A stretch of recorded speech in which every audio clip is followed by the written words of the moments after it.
Big pass இன்றைய episode முடிவில் வந்து பார்த்தீங்கன்னா நாளைக்கு என்ன வரப்போகுது அப்படிங்கிற ஒரு சின்ன லீடு கொடுத்தாங்க. அந்த லீடில் வந்து பார்த்தீங்கன்னா தெய்வங்கள் எல்லாம் போற்றி போற்றி தந்தையின் அன்பின் முன்னே அப்படிங்கிற பாடல் ஓடுது. எல்லாருமே வந்து கண்கலங்கி அழுதுட்டு இருக்காங்க.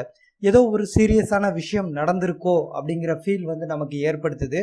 இல்லை அவங்கவுங்க அப்பாவை பற்றி பேசுறதுக்கான விஷயத்தையும் அவங்களோட தந்தையை ஞாபகப்படுத்தும் விதமாக பிக்பாஸ் ஏதாவது சொல்லி அதை பேசும்போது எமோஷன் ஆகி எல்லாருமே கண் கலங்கியிருக்காங்களா அப்படின்னு எனக்கு தெரியல. ஆர்த்தியோட அம்மா இறந்துட்டாங்க, அப்பா தனியா இருக்காங்க அப்படின்னு அதை நினைச்சு ஆர்த்தி ஏற்கனவே ஒரு தடவை அழுதுருக்காங்க, கண் கலங்கியிருக்காங்க, ரொம்ப எமோஷன் ஆயிருக்காங்க. அந்த வகையில வந்து பாக்குறப்ப ஆர்த்தி கொஞ்சம் எமோஷனலான ஃபீல் ஏதோ வந்து ஷேர் பண்ணியிருக்கிறப்ப அதை நினைத்து அனைவரும் அழுதுருக்கலாம் அப்படின்னு நம்ம எடுத்துக்கலாம். அப்படி இல்லை ஏதோ ஒரு எதிர்பாராத சம்பவம் பிக்பாஸ் வீட்டில் நடந்திருக்கா அப்படிங்கிற ஒரு சந்தேகமும் இருக்கு. ஏன்னா எல்லாருமே வந்து ஒரு எக்ஸ்ட்ரானரி எமோஷனல்ல கண்கலங்கியிருக்காங்க.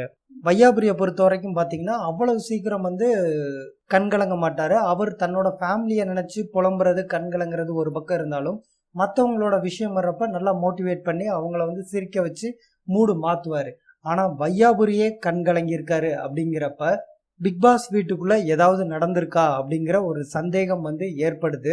இல்ல ஆர்த்தி தன்னோட தந்தையோட உயர்வையும் அந்த தந்தையை நினைச்சு அவங்க இயங்கக்கூடிய அந்த வழிகளையும் அதை எமோஷனலா ஷேர் பண்றப்ப அதை நினைச்சு தந்தை ஸ்தானத்தில் இருக்கக்கூடிய வையாபுரி கண்கலங்கினாரா அப்படின்னு எனக்கு தெரியல.